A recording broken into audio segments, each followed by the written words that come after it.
Thanks for tuning in to another edition of Jets FM on AOFN as we decided to hold off on our game day post-game show after Zach Wilson's injury to make sure that we knew what his status would be. And turns out that not only was it a good idea based on the fact that we know exactly what how many games he's going to miss, but also some other news that came across the wire today. Good. Actually, not good. Bad and worse that we can talk about here with Jan Levine of rotowire.com. So, yeah, a lot to talk about, Jan. I was just recording the show with Ryan Dunleavy, and Ryan tells I don't remember how he brought it up, but he was talking about Flacco, the Flacco deal or something. I go, what? What are you talking about? Because I was completely immersed in my Game Pass, nonstop game film reviews and had no idea what was going on. And when he told me that the Jets traded a 6th round draft pick, conditional 5th, for Joe Flacco, a guy that they could have signed in the offseason, for what reason? I don't understand. For what? What's wrong with Mike White? What's Joe Flacco doing here? I think that question of what is Joe Flacco doing in general has been asked a lot over the last 24 hours, more than 24 hours. I mean, there's substantive questions that's going on around there, and rightfully so, in terms of this roster construction. Like you and I knew already, this was going to be a year of struggle, right? There was going to be a year, hopefully, of some more growth. Yeah. But there are significant questions that we've seen the last couple of years in terms of his asset management. I'm not going to. Okay. But again, let's not get into that. But I'm just saying is, in general, there's questions. And this one, just look. No, this is a bad one. If it had been a conditional 6th based upon usage, a 7th that could become a 6th, yes, maybe, I could almost argue that I could see it. But you're going nowhere, right? And I understand you don't want to lose guys, right? You don't want to lose the team, and you want to have something that's competitive. But honestly, Mike White looked better than Wilson did at times on Sunday. I don't understand. See, what I don't understand about it is, again, here's my thinking. We have so much draft capital on this team. I could make a deal, in March like that and get another draft pick on this. Hey, nobody knows this, but I'm about to trade Jamison Crowder next week. I'm going to get more draft capital. There's only so many guys that fit on our team. I can't use all these draft picks anyway. If you need a 6th, I'll give you a 6th. What this conditional 5th is, I have no idea. That blows me away. But the thing that I don't understand about it is if you traded for Joe Flacco, why didn't you just sign him? That's what I don't understand. That I don't get. Why didn't you just add him to he was on your team last year. I agree. Well, we talked last year that we thought we didn't have a good veteran backup. And you can argue whether or not Flacco is or is not that presence. He's veteran. Good.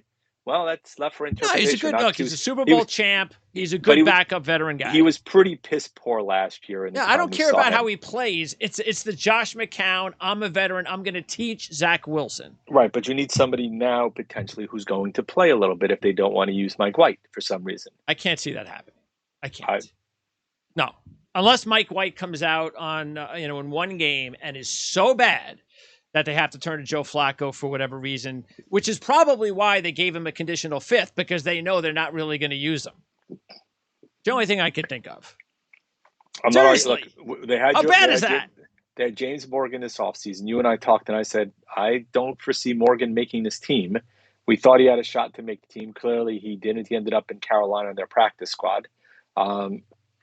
Mike White was a guy we thought was and we really weren't jumping through hoops that he was going to be the backup. We were like, okay, Wilson's going to pretty much get all the reps, but we wanted a vet in camp.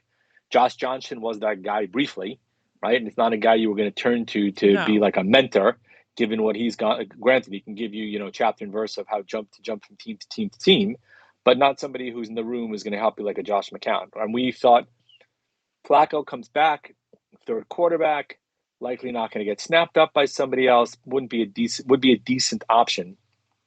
Clearly that didn't pan out at all. And now you go ahead and you trade a draft pick for him. What this gets to is to poor asset management and poor roster construction to a certain extent based upon not having him there to begin with, which when it It costs a has lot to of be the money. Morgan deal. It has to be. We feel Morgan. We're going to give Morgan a shot. We used the 4th-round draft pick on him. We have to give him legitimate reps to see if he's going to be on this team. It didn't work out. Flacco wasn't going to hang around there anyway. He left by that time that they made the call on Morgan. That's it. That was the misstep, was drafting Morgan in the 4th round, and I agree. then Which waiting until this training camp and preseason to realize that he wasn't your guy, losing Flacco, and then having to give up another draft pick to get him back. and who drafted James Morgan? Who drafted? Or who took him? You mean? Who drafted him? No. What do you mean? Who drafted him in general? Joe Douglas did. Exactly. Which I talk about poor asset management. We Yes, both but didn't you're think the making it pick was a sound great like fourth the rounder. guy makes one mistake and he's got bad asset management. Let's not make. It's not just one mistake. What are you gonna say? You're not gonna say Robbie Anderson, are you? No, You're not gonna say Robbie Anderson now? I'm gonna say your Come on favorite now, wide Robbie receiver. Anderson. I'm gonna say your favorite wide receiver on the active roster. Who's that? Oh, Denzel Mims. Yeah, yeah, but that's a Robert Saleh thing, and that's actually. I tell you what. Let's talk because I know we got 20 minutes. I don't want to keep talking about this. Our point has been made, but I want to talk about this, and that is the Roberts. I can't stand these press conferences. I don't even want to hear. I'm also getting sick and tired, as bad as this team is playing, to see the Robert Saleh, the Mike LaFleur, the happy grins on their faces. It's like, what are you so happy about? What is this? Okay, maybe that's the way to go about making sure that everybody doesn't feel like it's, because everybody hates coach, playing for Bill Belichick, basically. I get that. You're making it a nice camaraderie kind of deal. You don't want to, I have to, smash things against the walls. I get all that, but enough of just the attitude, like everything's fine. I don't like it. And I also don't like the way they come across in these press conferences, and they're just saying shit that's completely false. They're just misleading everybody, and I'm just sick of it. Now it was actually on the 18th press conference. So this happened about what? This was right after the London game, I guess. So no, the 18th would have been the week after last week. So last week was the bye week. Was that the week after the London right, game? It's the week after London. So let's take a listen to because this out of everything that he said, this I think was the most important. So let's see, where are we? Here we are. Let's get your mug out of there and replace it with Robert Saleh and listen to what he has to say. Here we go. How do you balance, Robert? A few weeks ago, you quoted Bruce Lee about the kicks, and how do you balance of okay, we're going to stick to what we're doing, and we're just going to, repetition is going to help versus, maybe we need to change things up a little bit and without hitting the panic button per se, but how do you kind of balance those two things? There is balance. So I'll give you another quote. It's Cal Ripken Jr. He said, "Practice doesn't make perfect. Perfect practice makes perfect." And so you could be out there, and I'll do the old golfer's analogy. You go out to the driving range and you hit a ball and you hit 3 good ones, and then you miss one. You're like, let me try to change something. And then you change something. Then you hit another one, a couple of good ones. You miss something. Let me try to change it. Next thing you know, you're all over the place. When really all you needed to do was stick to the foundation that you built off of, make perfect swings, and trust that, once in a while it's going to go haywire, but if you stay true, you'll continue to improve. So as it pertains to technique, fundamentals, all that stuff, like I'm a stickler on that one. Like those are your core foundations. Those are your core principles that you just can't let go of. You don't want to tweak those. That's what makes a player. Now, offensively, schematically, whether we, put in a couple of different runs, or defensively, if we put in another coverage, whatever it might be, there's always going to be room for that, but never at the expense of our fundamentals and our technique, and asking guys to do stuff that they're not comfortable doing, because it could go the other way in a hurry in terms of asking a young man to do too much, and now he's all out of whack. And if you guys just look around the league, teams that are struggling, what is the one thing they all want to do?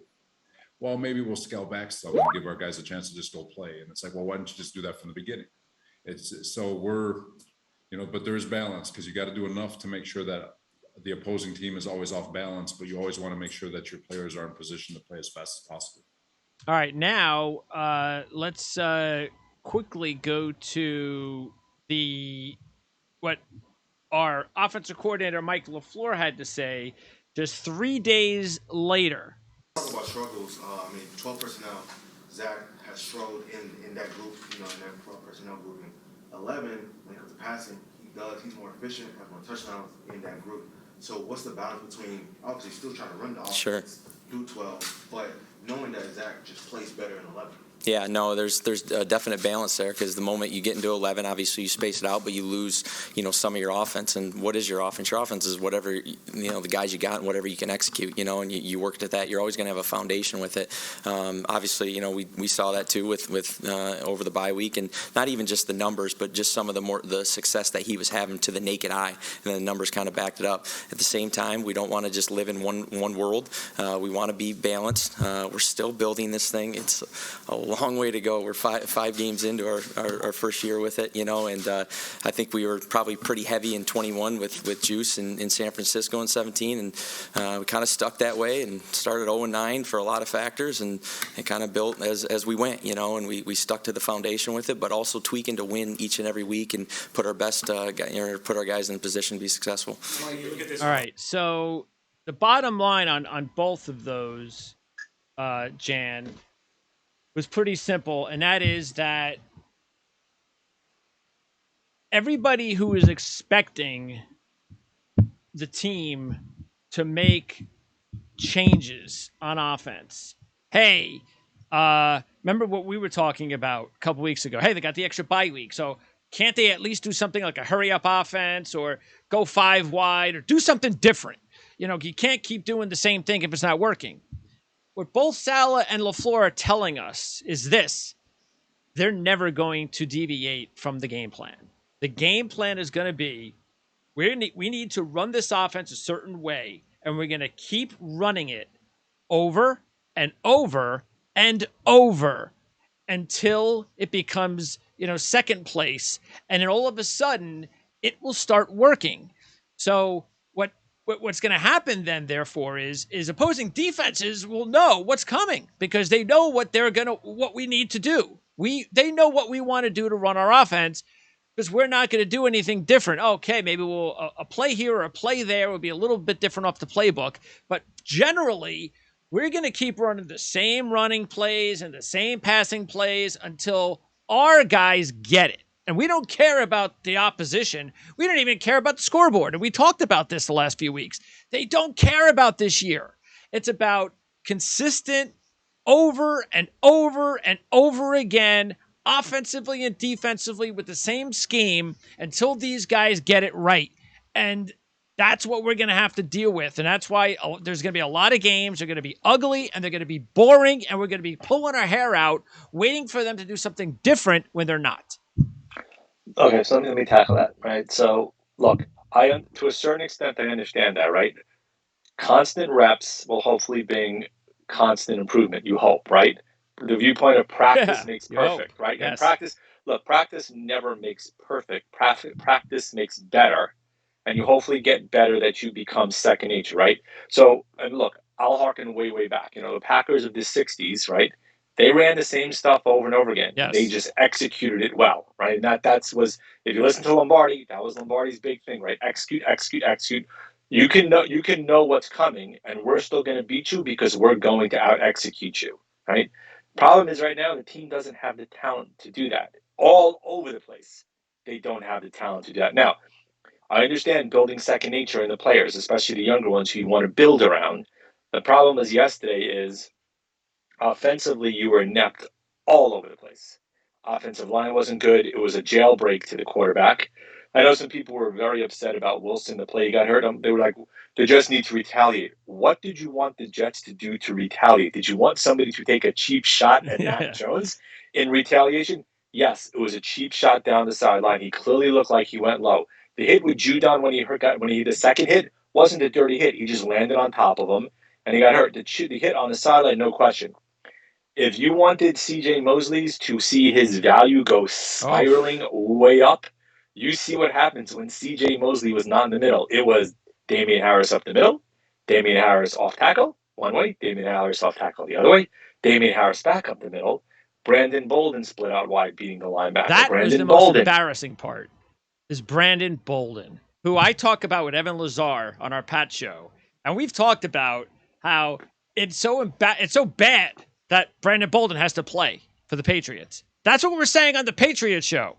And this is what Brandon Bolden does to the Jets. A guy that Patriot fans, yeah, they respect him. He's been around a long time. But he's the guy. I run faster than Brandon Bolden. This guy is like over the hill, and he made us look bad. And by the way, we said this 2 weeks ago after the Tennessee game. That's what's going to kill us. That's all Atlanta's going to do. That's all New England's going to do. And they still can't stop it. They still can't stop the running back out of the backfield.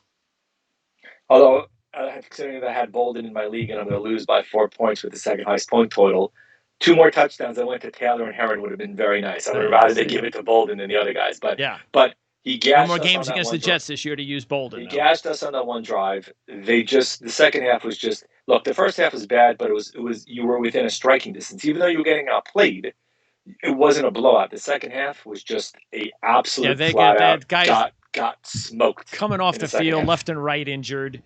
They had nobody left. It was embarrassing. Right. So in terms of injuries, right, we'll just go back to Zach Wilson, PCL. Like 2 to 4 weeks, probably likely closer to the 4 weeks. And this is going to be big to see. This is the first injury that we're going to now find out how quickly does Zach Wilson heal. Go ahead. Right. Then you have, as I mentioned, Jamie Sherwood, who was filling in for Mosley, tore his Achilles. He's out for the year. And that's bad because he was being looked at as a guy that Saleh obviously likes a lot, felt has a bright future, and the reps were huge for him, and he's been pretty bad, but the reps were important, and now he loses all those, and now with an injury like that, you could forget about 2022. Depending on how long I'm saying he'll be back, but he's not going to be the same until 2023. Right. Yeah. Right. So, and and then some of the other things that I was hearing in these press conferences, things like for instance, with Mosley, I was listening to the press conference, 5 days ago? You know, he starts the press conference, he talks about like little things, like the injury or something. And he goes, CJ Mosley, day-to-day, hamstring. And I wish I had a camera to see the faces of the writers after he said that. Because it's like, where does this come from? CJ Mosley, day-to-day? You didn't even mention C.J. Mosley's been hurt, and this has been 10 days after the Atlanta game, and you just come up and go, C.J. Mosley, day-to-day hamstring. What? He's only the most important player on your defense, and you could just tell the next 2 times he spoke about C.J. Mosley, he was not going to play. Even though he said, well, we'll see, day-to-day, we'll see how he goes, pregame warm-up. You just knew he wasn't going to play. And sure enough, he doesn't play. And then Jarrad Davis, I think it was on the Monday of last week. Oh, Jarrad Davis, Marcus May. It looks pretty good that they're both going to, looks pretty good, that they'll both be able to play next week. 2 days later, Jarrad Davis is out. How do you go from being pretty good to playing to being out?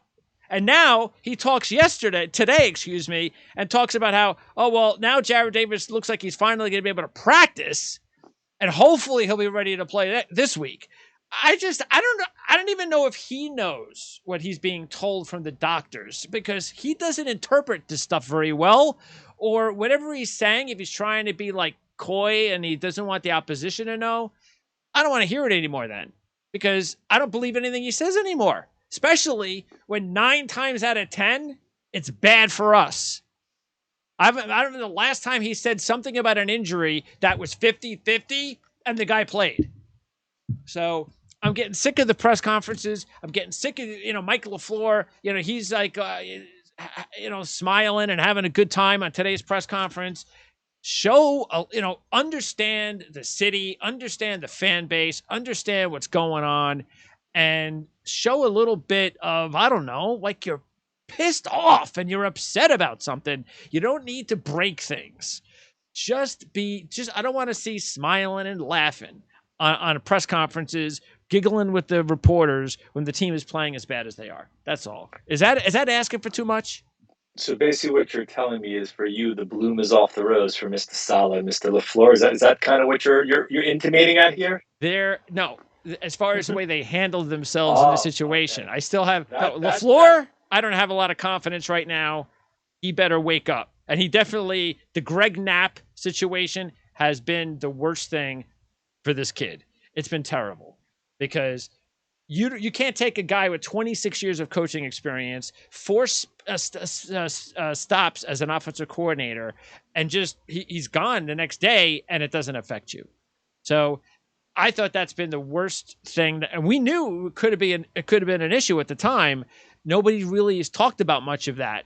And we got Mike Cavanaugh. He's doing a great job. Yeah, but Knapp was going to be such a Knapp big is a help. whole different. He was well respected across the league, and a teacher across the league. That there's no question, right? And the accident clearly was tragic, just for the fact that he's no longer here in general. But the impact on Wilson, and look, you can't measure it, but clearly the viewpoint is when, calling him a quarterback whisperer might have been stretching a little bit, but the gains that Wilson hopefully would have made, because of the fact he had Knapp kind of guiding him along that way, it's kind of hard to not take the step back and go, yeah, that was bigger than people even expected it to be at the time. Yeah, they need to. They can say what they want. If we don't see improvements by Zach Wilson by the end of the season, then I don't care what you say about Matt Cavanaugh. You need to find somebody else. And I'm not talking about an offensive coordinator. I'm just talking about another like quarterback coach, quality guy, whatever the role is. But you're gonna have to find another experienced offensive assistant to help LaFleur out next offseason and next season. Because again, the thing we're talking about is it's hard to judge LaFleur and it's hard to judge what's going on when they don't really. They could say that whatever they want, but they know this is not about this season. They're going to play all the young guys, and like we said, it's about repetition. And we're going to keep doing this and doing this and doing this and doing this, and eventually, hopefully, by year 2 and year 3, they're going to get it. But it just doesn't look good. Aesthetically, it doesn't look good for us. Next week is the trade deadline. So I propose that if you're going to trade Jamison Crowder, by the way, I would definitely take calls on Morgan Moses, because if Becton comes back, which he's supposed to be back in a couple of weeks, Fant can start. Fant's been fantastic this season. He could start. Yeah, Becton. And if somebody gives you a deal you can't refuse, you can trade Moses. And then we'll find out about Marcus May. But if I was Douglas, I'd ask Cleveland if they were interested in any of those guys. So part of the package, we can get back David Njoku, because I would love to get my hands on a tight end with the talent that this guy has, when I know he's probably not going to be there anyway next year, because he's a free agent. He's not going to resign. There's going to be a team like the Jets that are going to offer more money than Cleveland's going to pay him as their third tight end. So he won't be with the Browns next year. So maybe we could get a jump start and trade one of these guys to Cleveland and bring back Njoku as part of the package. It's an interesting idea. I mean, Cleveland seems to like rotating the tight ends, but the addition of, if it's Cotchery, to give him another receiver, especially them incorporating Becton back in the lineup. Landry just came back from his injury. Clearly, they got to worry about Mayfield with the shoulder and see whether or not how healthy he is. They may do with D'Ernest Johnson this week as their third running back, which gives a good indication as to just how good the offensive line there has been. They've had Chubb and Hunt, their top 2 guys, go out, and Johnson comes in and rushes for 130 yards. So, A, congrats to him, but B, kudos to the offensive line there. Oh, yeah. I mean, just imagine if the Jets one day will have an offensive line like that. And it's not Imagine if we got 130 yards rushing as a team. Yeah. And the thing is, if you look at it, it's because of their offensive line coach. They got the best offensive line coach in the game. They got a couple of guys in their offensive line that are like, college free agent guys that were nobodies until they picked them up off the scrap heap. Good scheme. You have a good scheme, and you have very guys good who can play the game that you want the way your scheme to operate, and guys that can be plugged and played, and that's kind of what's happened so far. Odds on Crowder being traded? 75-25, yes. I'm going to say 85. And maybe a little even higher. Yeah. I'm about 85. He's got to go. They have to open up the spot. They even talk about it in the press conferences. The writers have brought up that doesn't hurt Elijah Moore's progress if he has a couple of guys that play in the slot in front of him. Yes. So get Crowder out of here. He's not going to be back next year anyway. And you recoup that draft pick for Joe Flacco at least. Well, if you get better than a conditional sixth. Yeah. And Marcus May, odds that he'll be back or traded. I keep vacillating back and forth, right? Again, either A, he did a good job of trying to say that he wants to be here. Yeah, he's at what those messages. Didn't it sound like he would? Didn't he say, "That's not me, that's my agent"? Right. Okay, So, that's what we've been saying. So if that's your agent, then fire him.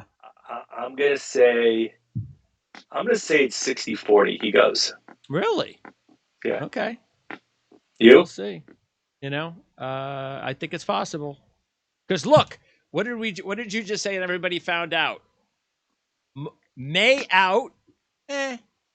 Mosley out. Whoa, my goodness gracious. So this is why NFL teams don't usually pay big bucks to safeties. They just don't, unless you're a team like Seattle. You feel like you're a step or two away from being really good. But when you're a team like the Jets, a guy like Marcus May, you're not going to pay big bucks to. You're just not. That is not to say that. Let me say. I don't think, not to say they didn't miss May when he was out, but as evidence from the fact, look, the defensive line was just had a tar beat the crap out of him. I'm so upset about the defensive line right now. Quinnen Williams, John. I just signed a big contract, so I don't have to play anymore. Franklin Myers. Those guys, I mean, they were the embarrassment on Sunday more than anything because they're supposed to be a lot better than that. They were gashed. They were absolutely gashed. Every time I looked up, there was a Patriot running free in past the front line. Terrible. Well, something's got to change. We'll see what happens. Next week, we'll be on the air. Well, it's the Bengals, so good time to play the Bengals now that they're playing their best football in like 10 years. So we're going to get our asses kicked next week. Go Jamar Chase. Yeah, and then we can't match up against Jamar Chase. Oh, my Boyd, Lord. Udoka, Nixon. That's Higgins, going to be embarrassing. Burrow. You mean that's not going to go well? No, I don't think so. Oh, and we're supposed to get Jared, like I just said, maybe we get Jared Davis back. Maybe CJ Mosley plays. If we can get Mosley and Davis back in the same week, and Marcus May is out there, okay, well, this is the best defense we have. So, but we're still going to get our asses kicked. Yeah, we just can't score. Will it be 52-10 or 35-10? That's the difference between, whether Mosley and Jared Davis play. All right, so we'll talk about that next week and maybe with the deadline on Tuesday, because if it's one of those games on Sunday, we might as well just wait until Tuesday night to do our show, unless something really freaky happens on Sunday. So we'll talk either Sunday or Tuesday, Jan. I appreciate your time as always. Go Rangers, and I'll talk to you soon. Sounds good.